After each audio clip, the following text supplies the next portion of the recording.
What's up, guys? Welcome back to the Post Pro podcast. It is episode 26. Thomas is unfortunately not able to come today. The real Halloween special.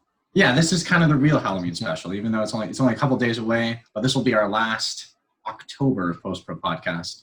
So yeah, let's call it the official Halloween schedule. Halloween schedule. Podcast. I don't know what happened there. Sebastian's got the themed background too, so it all comes together. Yeah. So, speaking of Sebastian, my favorite man in the entire world. All right. Movie news. Movie news. Very quick. Nothing has really come out this week. It's been a very slow week. Nothing really of note except Borat news. Borat came out, and I'll talk about it because I did end up watching it. But a lot of related news to Borat has come out.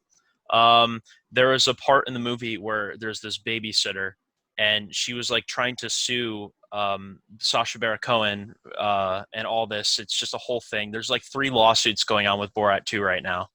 So not surprising. But to kind of avoid a lawsuit, people have raised $50,000 for this lady in the movie, and she was such a sweetheart in the movie.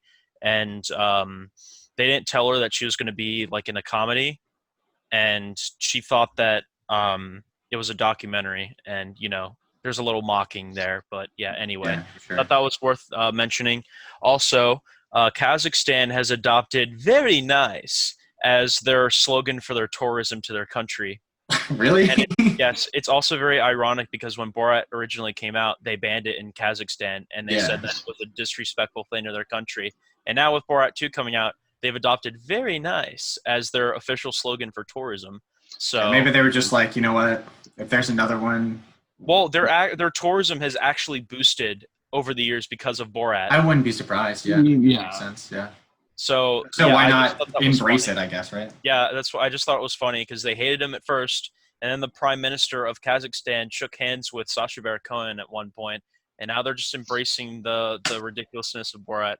And the last thing I thought I'd mention, LeBron James, famed basketball player, is going to be making a documentary on the Tulsa race massacre, which I saw in Watchmen, and I didn't know anything about that until I saw it in Watchmen, and I'm pretty shocked that it's not really taught in curriculum. It's a very So what is it? Because I don't know about it.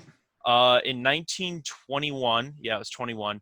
A whole bunch of white people just started killing all the black people in Tulsa. They literally just were going around just shooting everybody, and there was a literal war in the streets between white and black people. And people were just getting shot and killed left and right. It was insane, but it really happened, and no one talks about it. It happened. Lots of people died. It was a literal war in the street for a whole day of just black on white just shooting each other.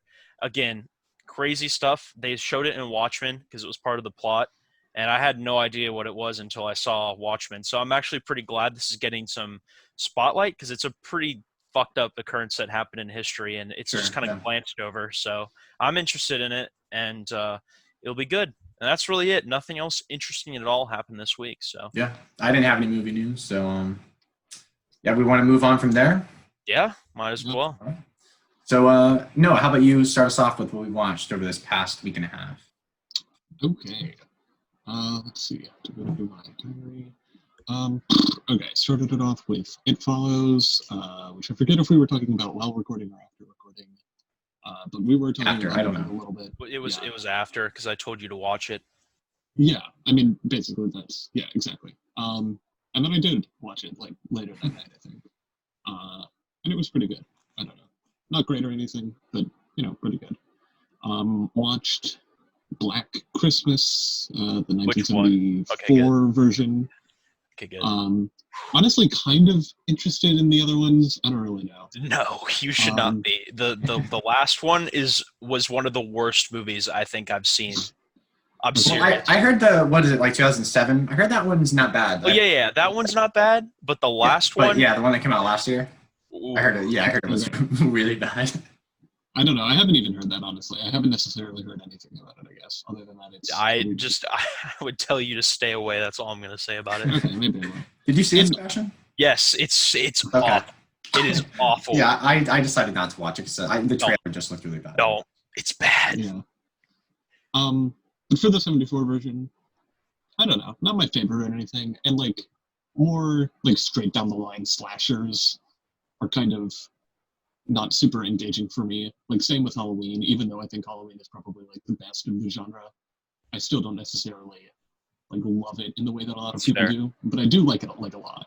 That's fair. So Black Christmas definitely like, you know, I still enjoyed it. I'm just not sure if I necessarily want to watch it again. I like the concepts with Black Christmas, and it's just I agree. It could have been better. I just wish there was more like Christmas horror movies. It's such a very nuanced like topic that like they don't go into. The only good one I've seen is Krampus. I like Krampus a lot. So I mean, Gremlins sort of counts. But yeah, Gremlins kind of counts. So yeah, watched Don't Look Now, which is good and really. I guess like a bunch of the ones that I've been watching have been like from the 70s, and it's very clear that they're like in a transition period from when like horror was starting to get like both more serious and like more intense. Like Don't Look Now famously features like a sex scene that is very, it's not like horror graphic, but it is like graphic for being, you know, like sexual, especially there was like some huge controversy. Like apparently people thought like after they saw the movie that the two actors in it like just had unsimulated sex because apparently it was so like graphic. I would have thought the same thing about like there's a lot of movies where I've like had that thought. It's like, are they really having sex here? Because sometimes it's like totally way too crazy. Yeah. But like, yeah, I mean, I don't know. I just like that didn't even occur to me at all while I was watching it. Especially The Room. I was wondering if Tommy Wiseau really had sex with Lisa. Well, I mean, but that seems more of like a I mean, I could totally see that happening. Anyway, but yeah, Don't Look Now, pretty good, and like surprisingly, I'm trying to come up with like the exact words. I guess like subtle, but in like a cool way. And there isn't really like a singular moment where it all comes out. I mean, I guess there is. I don't know. Whatever. I liked it. We watched Alien. I mean, masterpiece. Great movie. Alien's great. Yeah. It's fantastic. Watched Videodrome for the first time, which is. I'm trying to like come up with like exactly what I was thinking like right after watching it, but I don't know. It's a very. It's not exactly what I was expecting. Like it's a lot more body horror than you would expect from something like called Videodrome. Like it's less necessarily like video electronic horror and more like specifically body horror, which makes sense because it's a Cronenberg. Yeah, it's Cronenberg, right? Expecting it. Yeah. I've never seen it. Yeah. It's been on my watch list for a while. Yeah. I think, and it was on mine too, and I think like Thomas wants to watch it. I'm not really sure.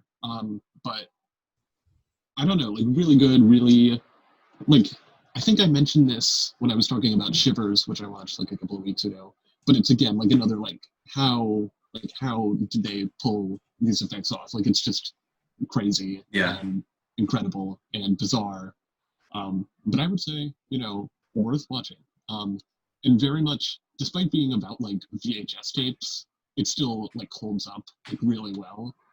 And like it feels like you could make like a remake today just with like different technology and it would be like, whoa. Sure.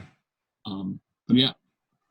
Watched Inland Empire, which I don't know, I had a weird viewing experience with this one where I was like, I'm not sure if I am going to watch this for like a little while. And then I was like, you know what? I guess I will because I want to watch all of Lynch's movies eventually. So then I started this, and I got like an hour into it, and I was like, I don't know, this isn't really going anywhere. So then I did it for like, I don't know, a couple of hours. I don't really remember. And then I came back to it, and then like pretty much right after the first hour mark is when things start getting like more intense. Right. I was like, okay, this is like interesting.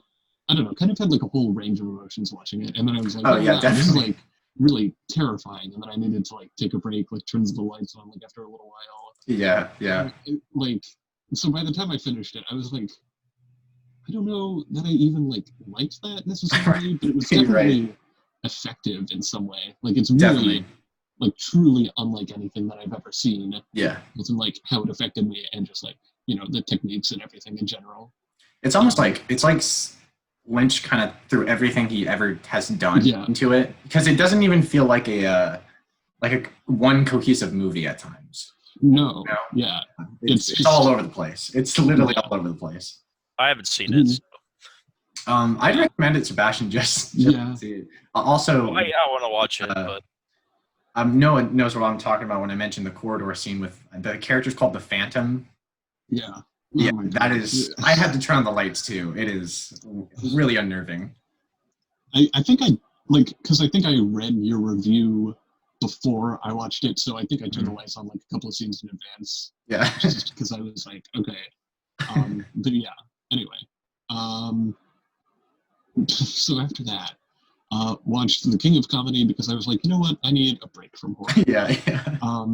So The King of Comedy, very good, very. I mean, obviously, it's a lot like Joker, which a lot of people brought up when Joker came out. In that, like, it's about a deranged Robert De Niro person who is like obsessed with the TV host. So it's much more focused on like the dynamic between Jerry Lewis, who plays the host, and Robert De Niro than Joker is. And it's also, I don't know. I mean, I guess it's hard to kind of, for me at least, to not compare it to Joker, but whatever. Okay, I'm not going to do that. I don't know. It's just very interesting in that at first you're like, oh, Robert De Niro, he's like kind of a weird guy, but kind of cool. And then like the more the movie goes on, you're like, oh, this guy's like a psychopath. And, Yeah. which is kind of how it is for a lot of his movies, especially like Taxi Driver. Yeah. But yeah, I mean, I liked it a lot. Watched The Lost Boys, Joel Schumacher's, one of his early movies. fantastic. Yeah, no, it's really good. I mean, honestly, not a lot to say, just because like it is such like a like horror comedy 80s It's just fun. thing. Yeah, exactly. And like if you like that sort of thing, you're gonna like it. And if you don't, then you won't. So oh well. Rewatched Buffy the Vampire Slayer, the movie, which is honestly not very good. No. Like at all. And I don't know, like I like the show a lot. And I feel like there is like almost an interesting contrast between Christy Swanson. No, it's the other one, isn't it? No, it is Christy Swanson. And Sarah Michelle Gellar. Just kind of in how they play the characters. But honestly, like, I don't know, there's just so much going on in the movie. It was like 10 episodes just crammed into one movie. Yeah, I wouldn't even say that necessarily. It's more just like there are just like a bunch of characters and they'll just kind of like come in without like any real like consequences to each other. I don't know. It just feels like none of them are kind of like acting in the same space. So very bizarre. But yeah, I don't know. Never seen the show or movie, so Show's good. Well, yeah, like I said. That's what I heard. Yeah, and then I watched the two Suspirias. So yeah, that's it. All right, Sebastian, you want to take us? Yeah. I'll take a little whirl here. I didn't log some things, so I'll just mention those real quick. I watched The Room this week again Nice. with someone that hadn't seen it, and you know, it's a masterpiece. Did they enjoy it? Yeah, they thought it was fantastic, and they thought it was hilarious. So yeah, you know, it was good showing someone that had literally no idea what that movie was. Right. Start off the week, watched Saw. I think Saw is fantastic. I think it changed horror forever, and that's basically. I honestly, if you can like pinpoint movies, I think Saw was kind of like the start of new horror in accepting like just absolute, just ridiculous, off the wall gore and blood into horror. Because sure, movies had blood and gore in them before, but Saw was like absolutely disgusting blood and gore, and I just think Saw kind of pioneered that and like the whole gore porn, trend in horror. And yeah, I like the first and second Saw. After that, I just don't really care about any of them. So moving on, I watched Halloween again. I watched like Halloween like 5 times during this month. This is probably my 4th time watching it. Again, don't really need to say much else than it's a masterpiece. Moving on, me, Collin, Thomas, and a couple other friends watched The Thing, and I absolutely love The Thing. It's very hard for me to pick a favorite Carpenter because I love a majority of his movies. And The Thing is, I mean, no doubt it's a fucking classic. It really is. It's just, there's so much in the movie it's just so admirable. Even, I mean, it was made in 1982 and all the effects still hold up to this day. The setting, the effects, It just all is fantastic. I'm sure Colin will say some of the acting's a little, iffy at times. It is, but I just love the story. I love the action. I love just what's going on. It's just an overall just once the movie starts, you're just in it. Like it's just a nonstop ride, and I love it. I watched Borat, subsequent movie film, as the title is now called, not pornographic monkey to Mike Pence or whatever. It was good. It was fine. I enjoyed it. It wasn't as good as the first Borat, but it has some really, really, let's just say, um, interesting scenes in it with the current 2020 climate. Very interesting scenes. Highly recommend watching it. It apparently debuted more than Mulan did. I mean, as you could expect when it's free on Amazon Prime and they're not charging $30 for it. It had like 10 million watchers, like Wow. opening on opening day on Friday last week. So that's pretty crazy. Just thinking about how many people care about Borat, because I didn't really think it was that big of a deal, and now everyone like just is on the Borat train. It's weird. Anyway, I liked it. It's definitely worth a watch if you're interested. Check it out. Sacha Baron Cohen's a genius. Moving on. My friends dragged me to a midnight showing of Sorority Babes in the Slime Bowl-o-rama, and it was. I just don't know how to describe this film. I really don't. When you told me you were going to see this, Sebastian, once I looked it up, I've seen a clip from this movie. I don't know when it was or what it was. I can't remember, but I was like, oh my gosh, this is that movie. I think it was in like a YouTube compilation or something I watched maybe back in like high school. It's probably like awful like horror movie like compilation. Probably. I don't even remember, but I was like, this sounds so familiar. And then when I read let me tell you. synopsis. Let me tell you. I had 4 beers or something because my friends were like, you have to be buzzed for this movie. And I was like, okay, I'll take your word for it. I go in. I don't know what the fuck I'm expecting. I didn't look this movie up. Nothing. I'm going in blind. It was one of the funniest fucking movies I've ever seen in my entire life. Up there with The Room. I'm serious. It is so bad.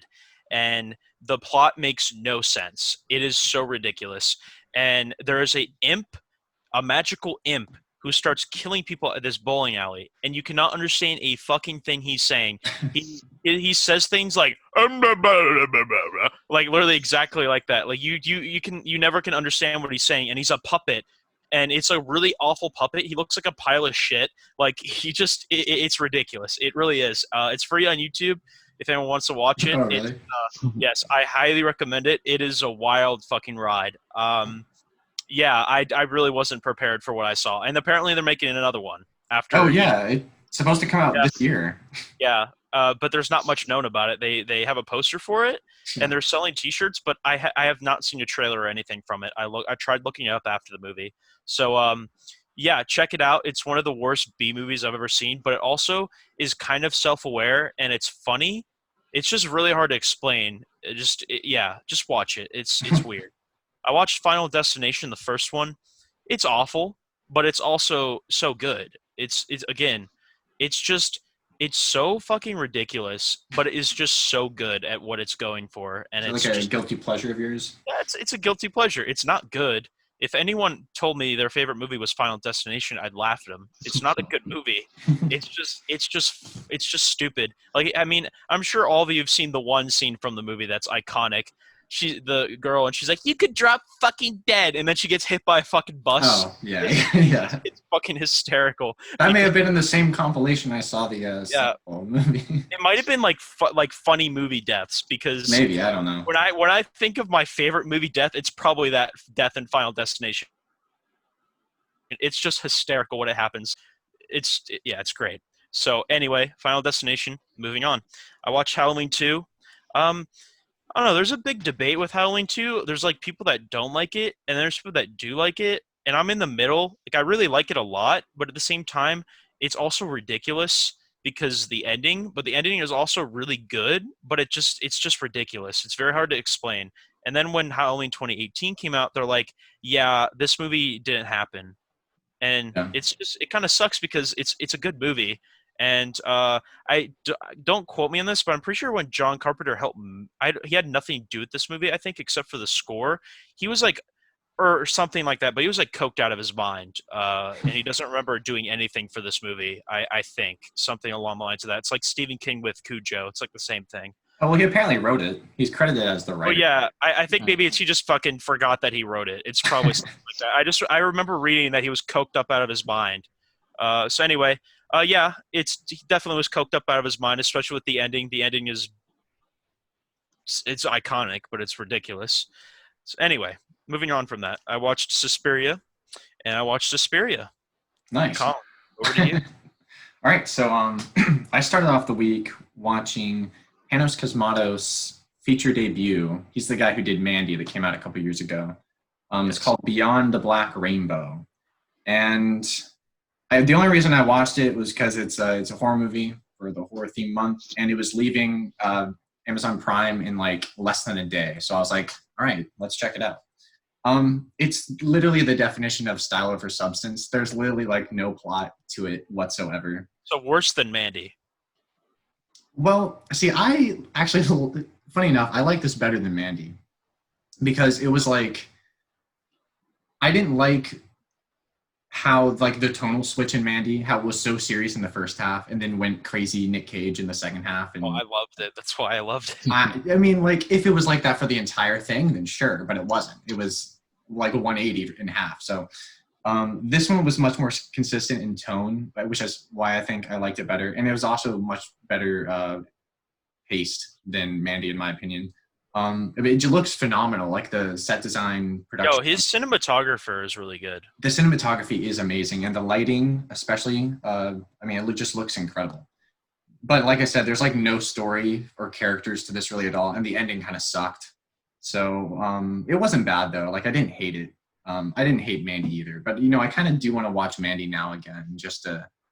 I think you kind of missed what Mandy was trying to be. Like yeah. Well, also now that I've seen like both of his films, maybe I have more of a grasp on what he's kind of going for. Because like that's why I liked Mandy. I liked it just because it was serious at first, and then it was just like, you know what, fuck it, we're just gonna have Nick Cage just fucking go off the walls and just be Nick Cage, and that's just why I liked it.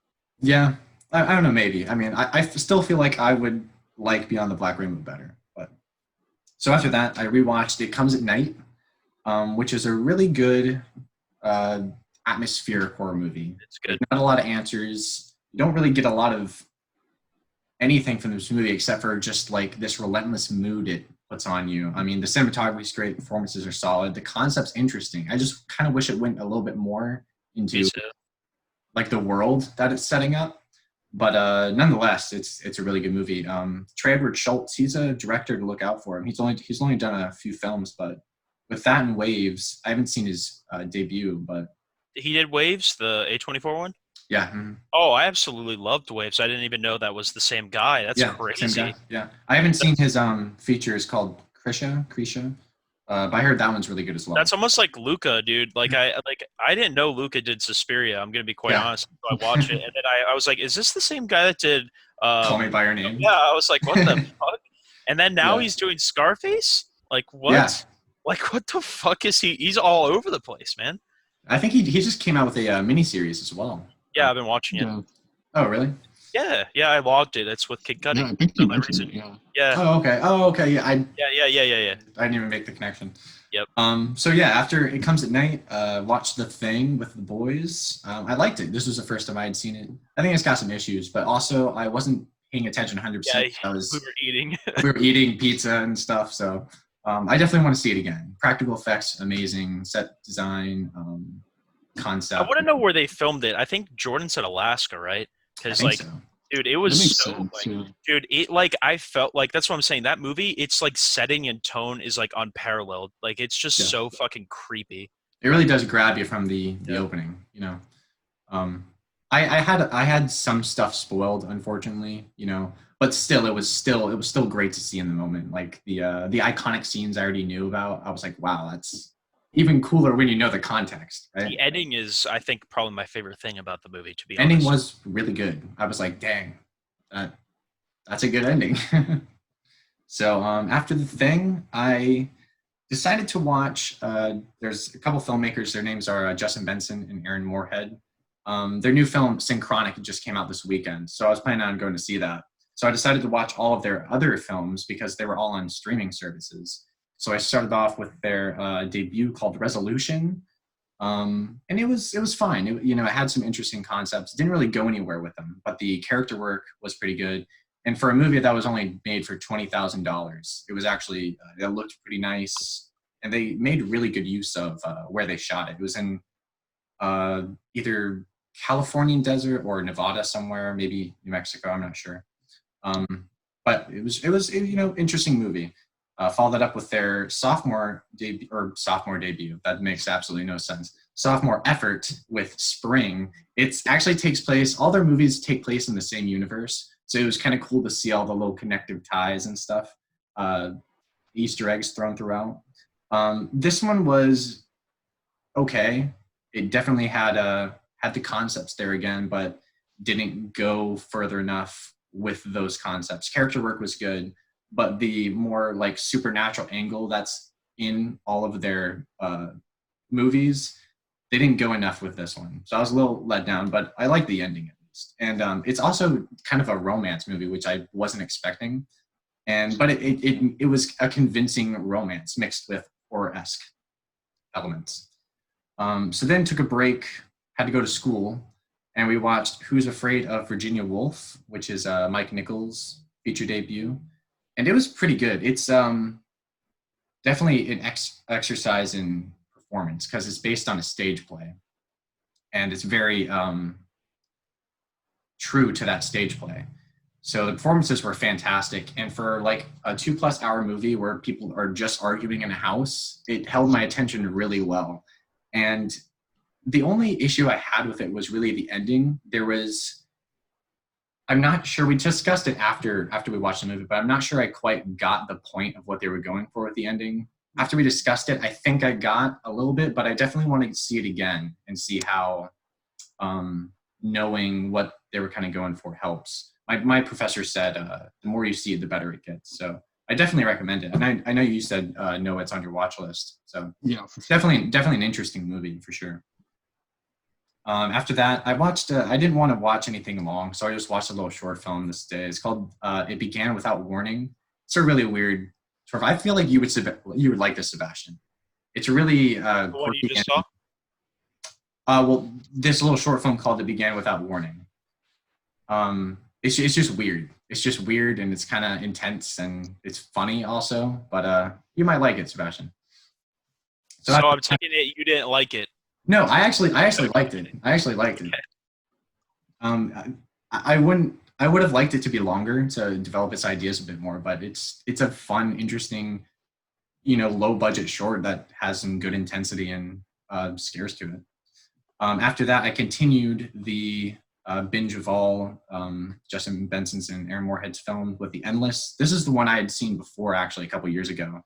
What I didn't know when I first saw it was a direct sequel to Resolution. So when I rewatched it this time, everything made a lot more sense. And I got a lot of those in-universe ties and references and stuff, which was really cool. It's just, I think this film was way too ambitious for what they were going for because it just doesn't really work. By the end, the ending is a real letdown. And plot-wise, there was a lot more they could have done conceptually. And honestly, I feel like Resolution and Spring were like technically made better than this one, even though this one had the bigger budget. And maybe that's because it was their first time working in like a bigger budget. It's definitely not a bad movie. It has some interesting ideas and performances are good. They actually play the leads in this one, but it just doesn't really come together for me. And so then I went and saw Synchronic over the weekend in theaters, and it was actually, I'd argue, their best movie. Anthony Mackie and Jamie Dornan are the leads in this one. They do really good performances. The concept is really interesting. And they tone back the ambition, I guess, that was in The Endless and go for a bit more realism here, which I think worked to their favor with a bigger budget because this is, I think they're definitely their most expensive movie. The visual effects are really good. And the ending is kind of a bit of a letdown, but I feel like rewatches might fix that a little bit. It was definitely interesting, and it's the first film of theirs that I wouldn't mind seeing again. So I liked I've it. never heard of these guys until you've talked about them. So Yeah, I mean, definitely people to look out for. I think they have, talent, potential. But they definitely come up with unique ideas and concepts for sure. Yeah. And so I then, honestly am pretty interested in seeing some of their stuff. Yeah. yeah, okay, cool, yeah.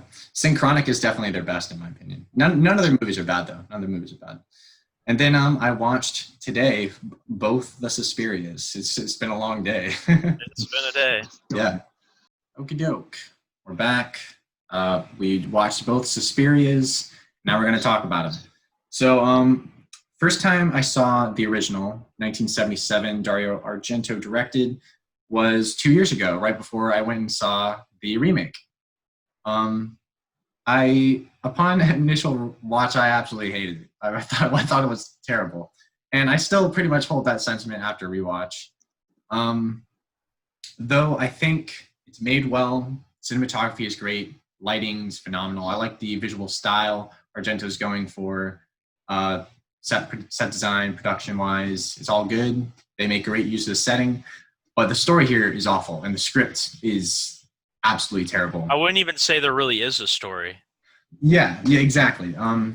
It's so hard for me to get into, not only because the script's bad, but also because like filmmaking techniques back then for Italian cinema, the dubbing over every performance in post-production, it's just so bad and it ruins the tone of the movie. It makes everything laugh. Yeah, the main girl, she sounded like every generic like 80s girl.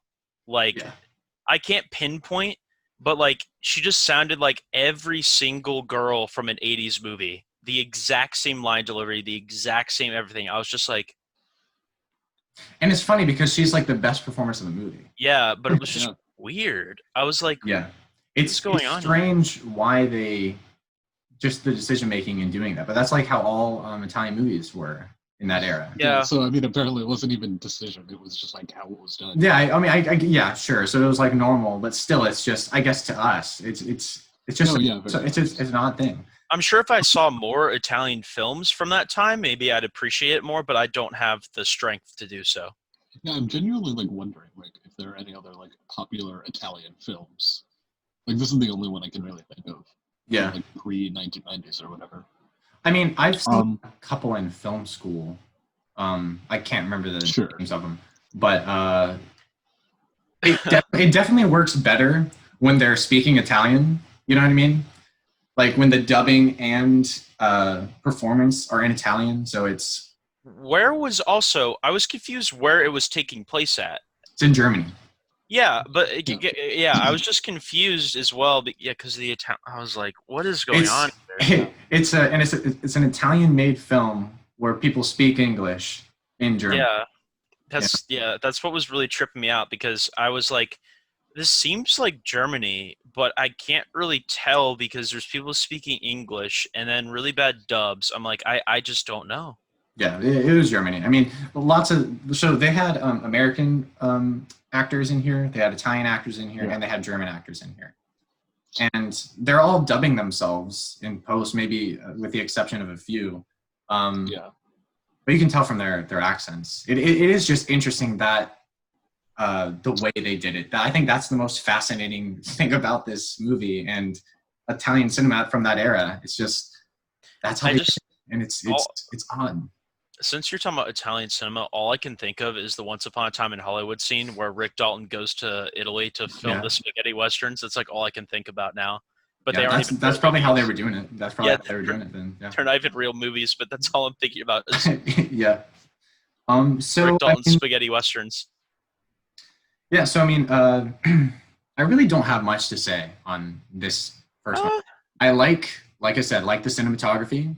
Like the lighting's great. It really the lighting was really nice to the film. Yeah, visually appealing. The score also by Goblin. The score was great. Really nice. I really enjoy the score.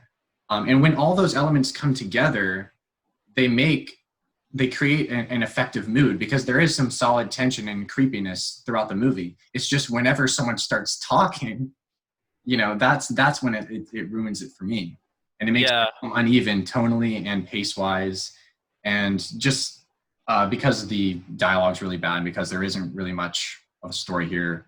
Yeah. Pointing, and I also think the ending is just awful.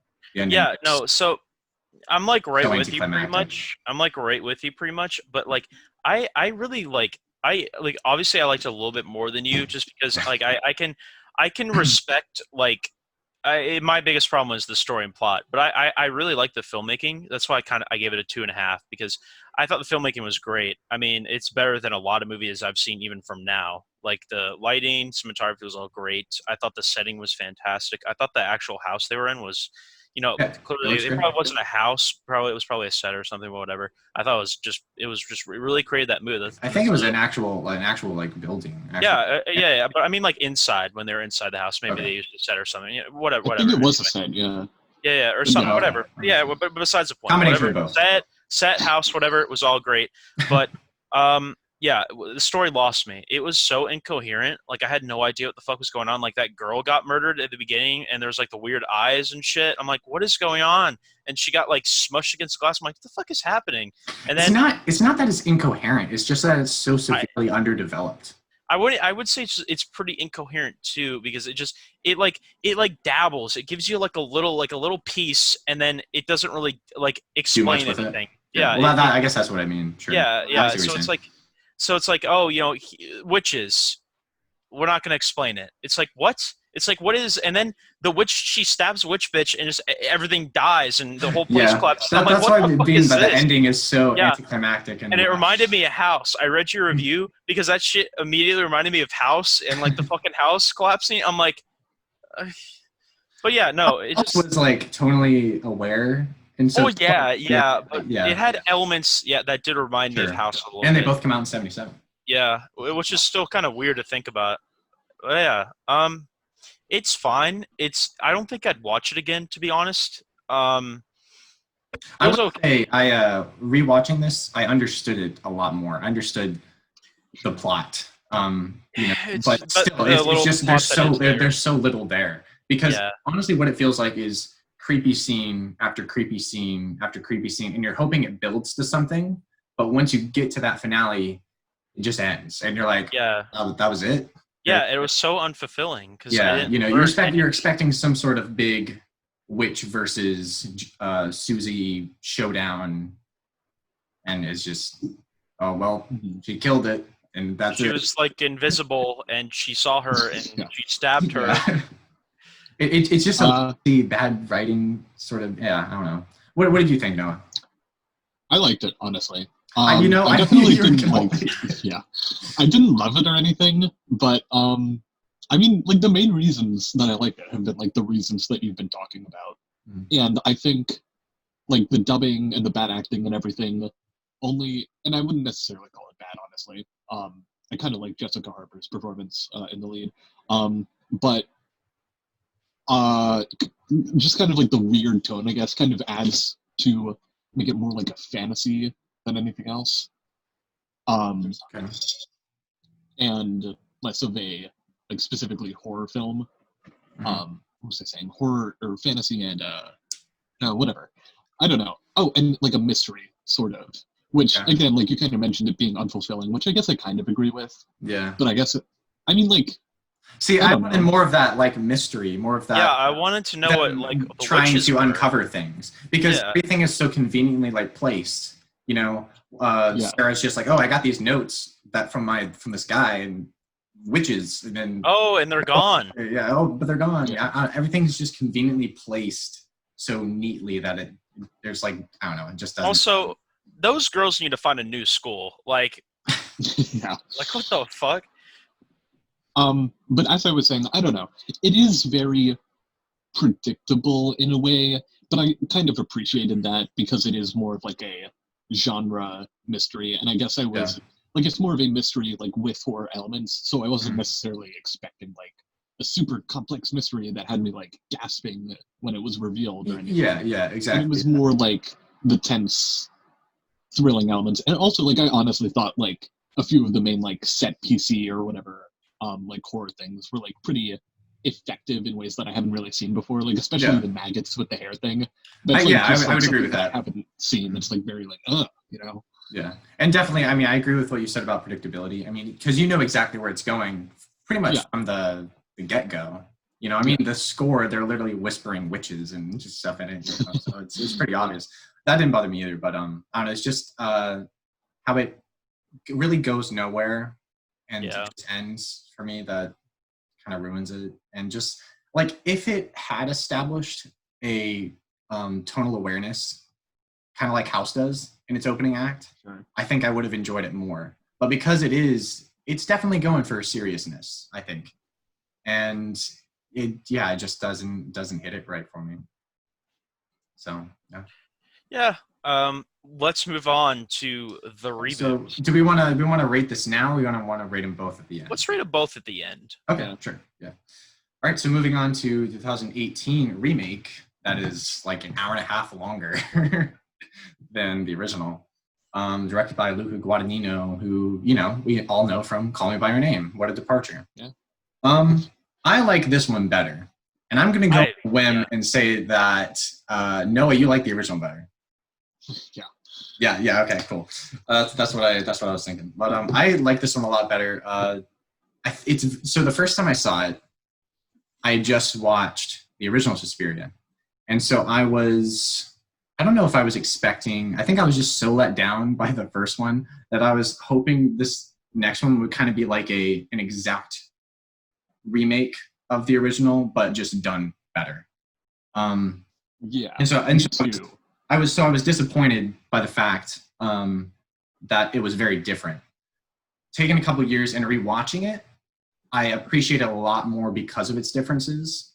So, like for example, visually, it's still a really interesting movie, but the lighting and colors are a lot more muted in this one. And that bothered me at first because I liked the lighting so much and how it visually added appeal to the original. But this second time we're watching the remake, I appreciated just the visual style Luca was going for here. And the same goes with the score. The first time I saw it, I was really disappointed with Tom York's score. I thought it was boring and didn't add anything. But this time I found it a lot more subtle and effective in a different way that the score was for the original. So I also really like the editing in this one.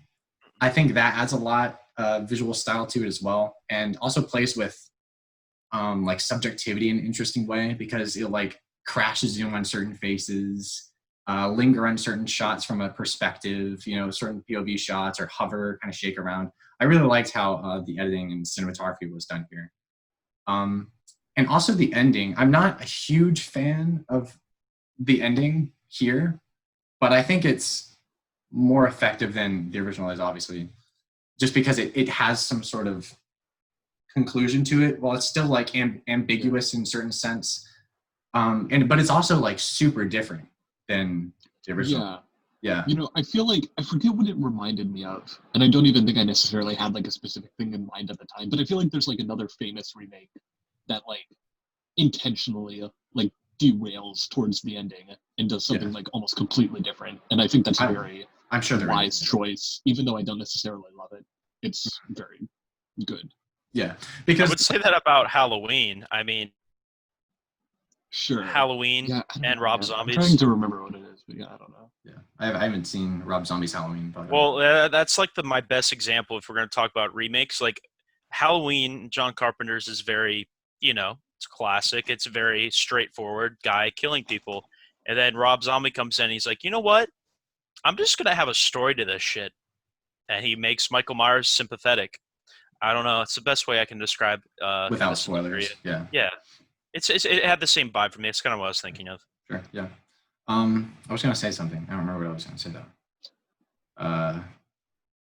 Yeah, I don't remember. I don't know. I loved the remake. I absolutely did. Sure. Pretty much everything Collin said, but a little more. I fucking loved it. I thought Tilda Swinton was absolutely incredible in it. I thought she was just so fucking creepy, and I haven't seen that from Tilda Swinton.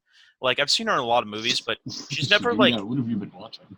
Well, what do you mean? She usually I plays feel some like she's weirder always characters. a little. Well, I know, Yeah. but she's never like actually creeped me out. Like I see she what you plays mean, like yeah. some Okay. weird characters, but like she's never like actually like made me a little like creeped out. Sure, Like yeah, okay. she plays some oddball like shit, but yeah, this was like a different thing. And then the fact that she played two other characters as well.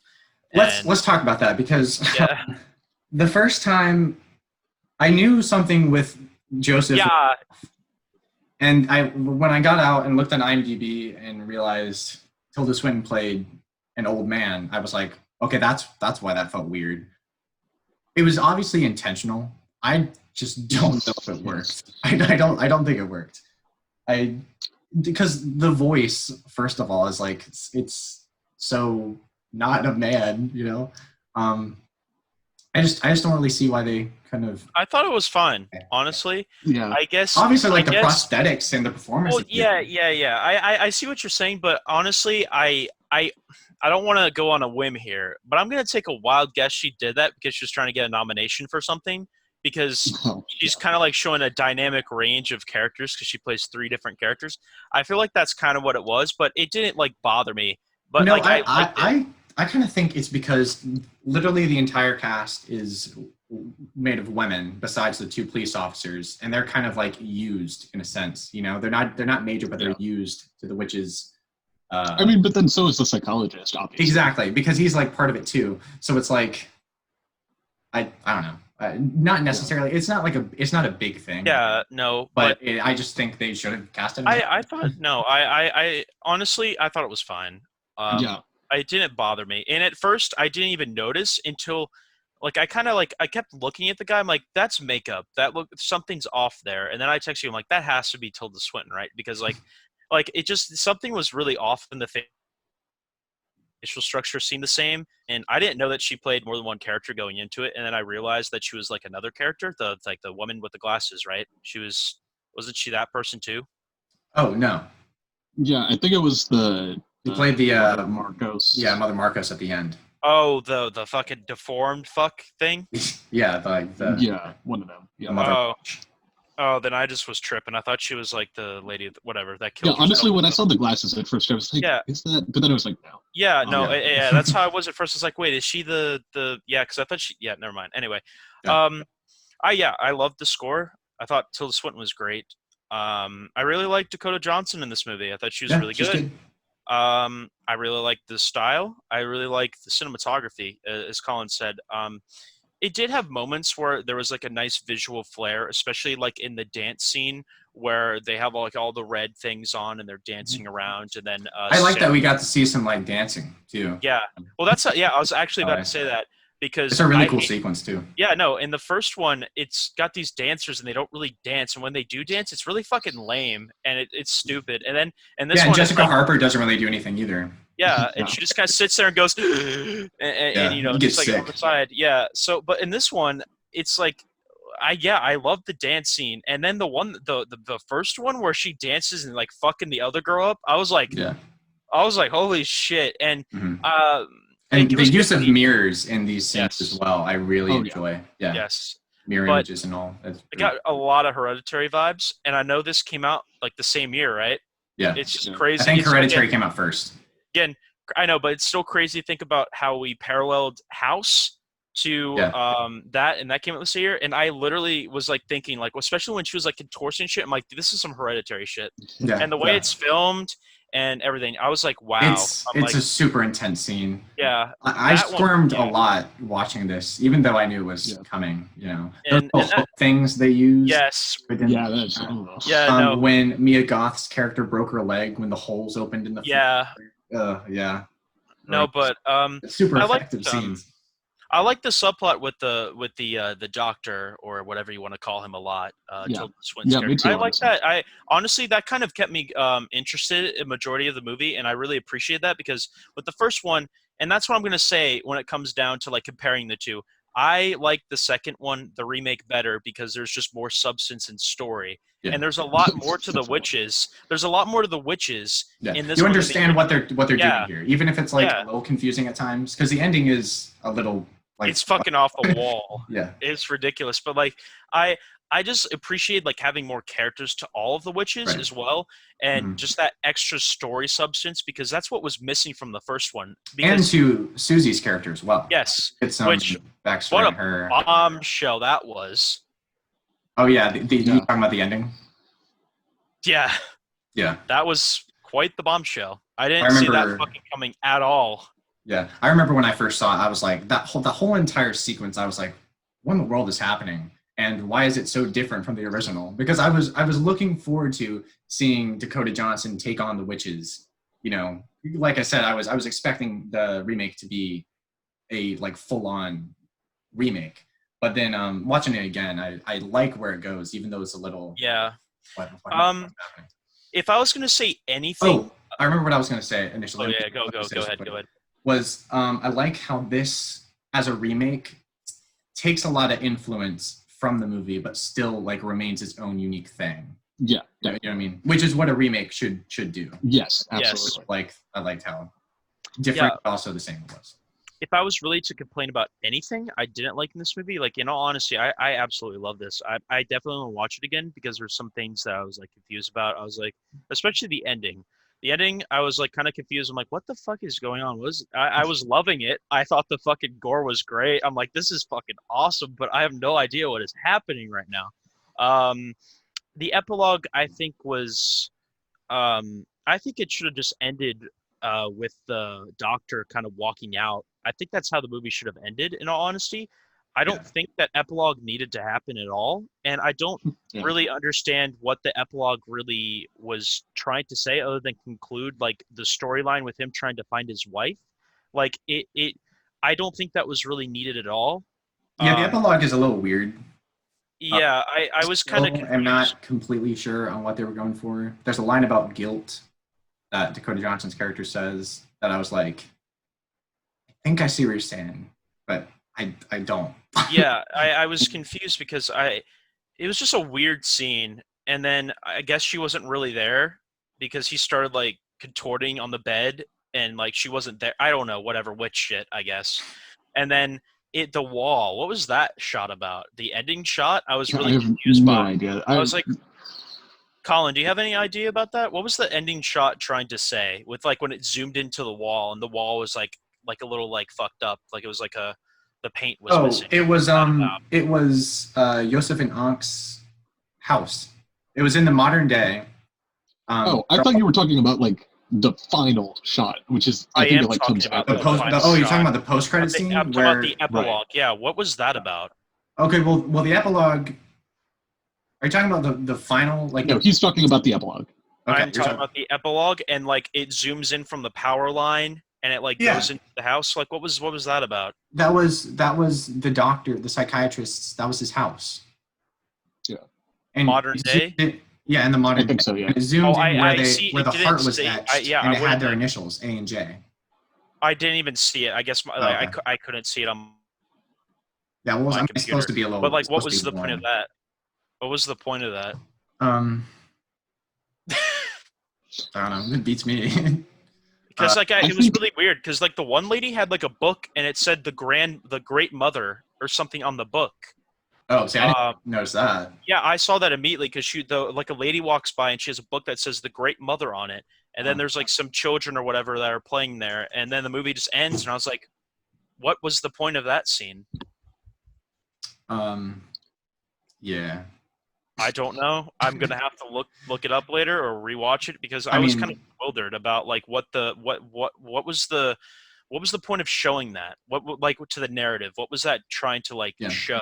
And I was confused. See, and that's kind of also with like the post-credit scene where Dakota Johnson's like grabbing something off screen or whatever. I don't know. Yeah. Yeah, you know, whatever. But what I think the biggest issue I have with this movie is obviously, like Sebastian, you said, it adds a lot to characters and certain plot points and stuff. Yeah. But honestly, I think there's way too much going on. I think it's Yes. excessive in what it's trying to do. Like, for me, if they had just done this in the modern day, that would have been fine. Or if they wanted to do it in 70s Germany, sure. But I didn't feel the need for it to focus on all the political stuff going on. You know what I mean? Like, obviously, it tied into certain characters. Like, Chloe Grace Moretz's character was a like domestic terrorist or something like that. But I just felt like that time setting wasn't necessary at all. If you, I don't like, I see what you're trying to say, but I don't know. I think it just kind of, I don't know, it's very hard to explain. I liked it. Like I liked the setting. Like I just, I don't know. I liked seeing Germany at that time, and Yeah. I don't know. Like I see what you're trying to say, Colin, 100%. But there was just something kind of like uneasy about it. It kind of gave me an uneasy feeling because you have all of that shit going on, and then you have yeah. these fucking witches at the same time. So I'm like, Okay. it's just a So, really weird contrast between like like Berlin the politics. reality, like evils in Yeah, reality, and then like sort yeah, of like fantasy. yeah. That's kind of Well, what I got out of it. That's hmm And I think fair. I'm somewhere in the middle between the two of you in regards to that, where, like, I think it's a very interesting idea for, like, an Italian filmmaker to, like, go back 40 years into his country's history and, like, through a movie set in Germany, and both, Yeah. like, Italy and Germany were, like, fascist countries, Mhm. to, like, reflect on, like, the enduring consequences of fascism, Mhm. which, like, 40 years after 1977, which itself is like 30 years after World War II ended. I think that's a very interesting idea, and it definitely sort of works in a lot of regards, but it is also very much like the secondary theme of the movie, Yeah. and the main theme has to do with like witches and femininity and stuff Yeah. like that. And it never like quite, like the two of those never quite clicked for me, even though I Yeah. kind of appreciated them both in some regard. It Yeah. just feels It's not like very much it like completely two conflicting. distracts. Yeah. Yeah, exactly. It I just just think feels there's, kind of, and maybe that's just coming from a non-Italian or non-German person, Yeah, maybe. but I just think there's a lot more to dissect with the newer one compared to the older one. There's definitely. just a lot more like to the newer one compared to the older one. Like the older one's kind of straightforward, but it just doesn't have a lot of substance. And with this one, at points like you were saying, there is too much substance. Like there's so much shit going on. But that's So what much I going on. liked because I feel like when I watch it again, I feel like I'm gonna kind of click with everything and just understand the movie.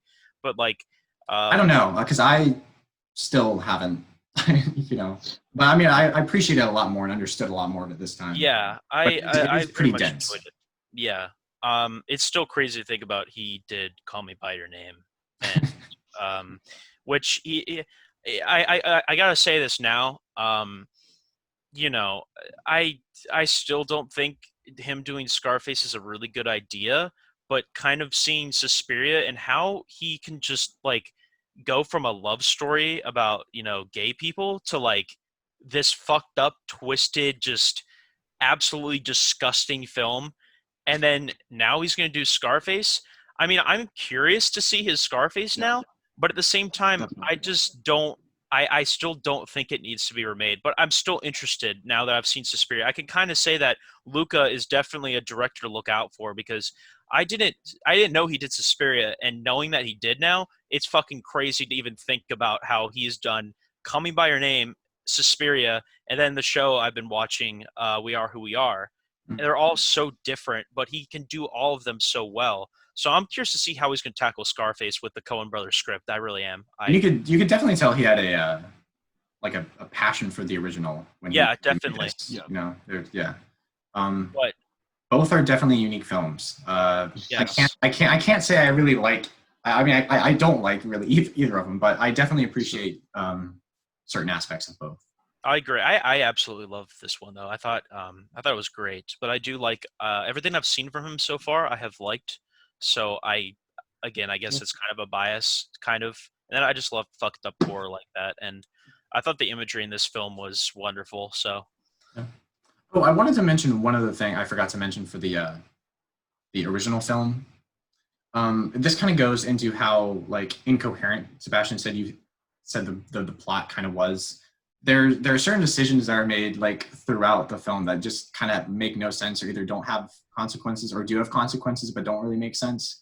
Like I felt really bad for the pianist and his dog. yeah, I was what the fuck wondering was why that in the about? world he was getting punished because at least for Patricia and Sarah, because they had found out about like the witchcraft going on and stuff, it made sense that they would be targeted. But that poor blind pianist, he was just doing his job and his dog, and And his Well, I dog mean, killed him. It does have like a plot reason, obviously, but yeah, I mean, I can Yeah, see but it. it's like, why would they do that to him? I guess that's Yeah. what I was wondering.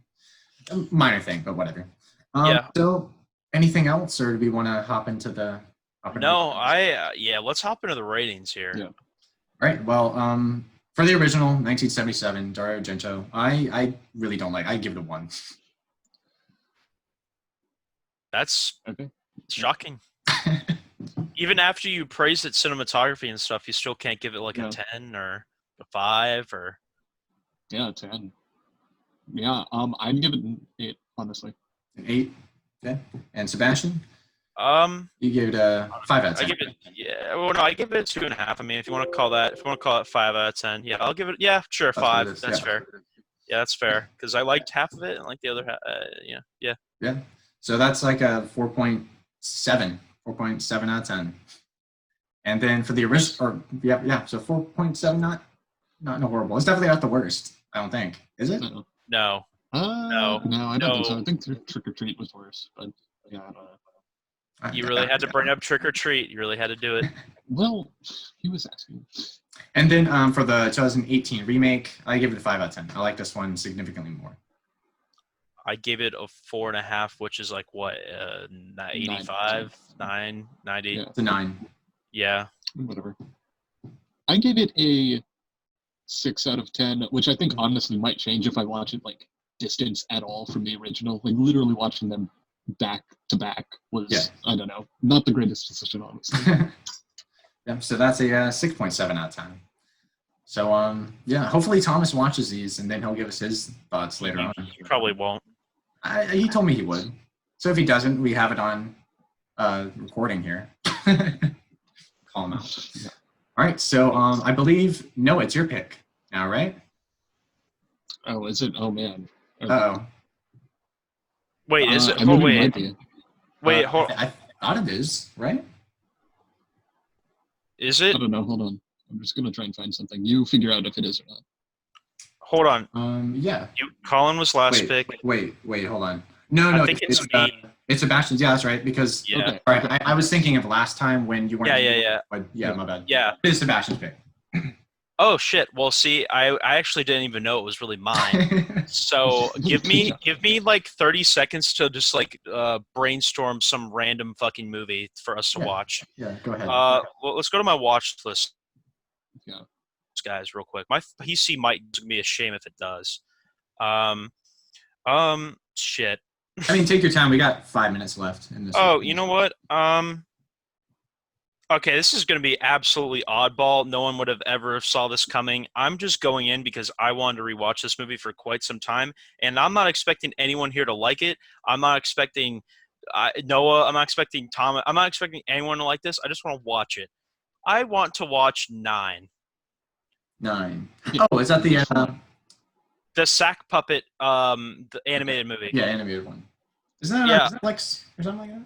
Probably. I think it is, but I think it is on Netflix actually. Yeah, sick. But I have not seen it since a child, and I remember being bewildered by it as a kid. I was like, this movie's fucking cool.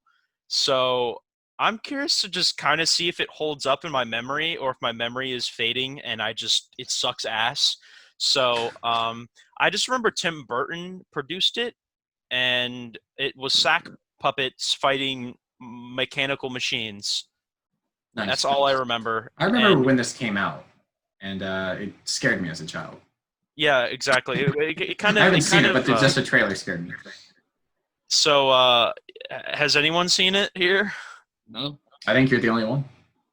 Shit, but I don't remember it. That's the other thing. Okay, then none of us have seen it. Yeah, I really don't remember watching it, but I did watch it. I just remember one scene. That's it. So, yeah, 9.